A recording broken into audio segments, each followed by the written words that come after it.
He leaned back in his chair, smug as a king on stolen land. "Hand it over," he said, tapping the table with impatience. "It's not like you built the platform." I slid the laptop across the polished wood, my face blank, my hands steady. The room smelled of burnt coffee and expensive cologne. Behind him, the conference wall displayed the company logo, glowing like a promise I'd once believed in.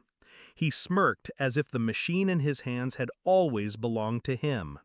That was the moment I stopped pretending. I remember the first day I met him. I was fresh out of grad school, clutching my notebook like armor. He was the golden manager, sharp suit, sharper tongue, and the kind of confidence that made people nod without asking questions. "You've got ideas," he told me then. "I'll make sure they don't go to waste." I believed him. God, I believed him. For years I built in silence, line after line of code, architecture drafted on whiteboards until my hands shook with fatigue. What started as sketches in a dorm room became the platform investors were salivating over. He strutted through meetings, tossing out buzzwords, while I sat in the corner, invisible. But I told myself it didn't matter. If the product shined, so would I. I was wrong. The signs of betrayal were small at first. A missing credit on a slide deck, my diagrams cropped, my name erased. "Just optics," he said with a laugh. I ignored it. Then came the email I wasn't supposed to see. A thread between him and the board, pitching my work as his. Promises of patents under his name. My salary increase, better allocated elsewhere. That was when something inside me stilled. Not rage, not heartbreak, just a cold, precise clarity. If he wanted ownership, I'd give it to him. Every single fragile piece of it. I began preparing in silence. Every license key, every subscription, every dependency, I cataloged them. A fortress disguised as receipts. I rerouted administrative access, set triggers, documented everything in a way that no audit could ignore. And then I waited. The investors wanted a grand demo. My manager promised fireworks. He scheduled it for Monday morning, a full company showcase. I handed him the laptop that Friday, smiled, and walked out.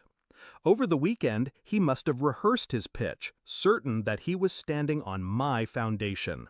What he didn't know was that I had shifted the ground beneath him. The morning of the demo, the conference room buzzed with anticipation. Investors in tailored suits sipped sparkling water, whispering about millions.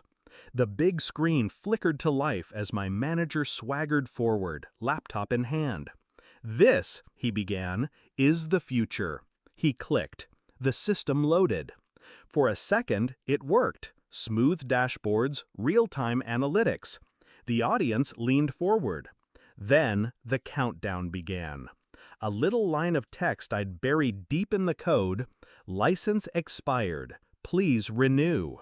The dashboard froze. Charts dissolved into static. The investors frowned. He panicked, clicking furiously, sweat gathering at his temples. "What's happening?" one investor asked sharply. He stammered, tried to reset, but the system only coughed out error after error. Authentication failed. Access denied. One by one, the modules crumbled like dominoes. His face drained of color. That was when he noticed the envelope I'd left on the desk, slipped in with the laptop. His hands trembled as he opened it. Inside, receipts.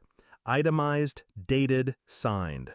Every tool, every license, every component bought with my account under my name. My quiet handwriting across the bottom. Ownership isn't claimed in words, it's proven in paper. The investors demanded answers. He mumbled excuses, but their eyes were already on me, seated in the back row.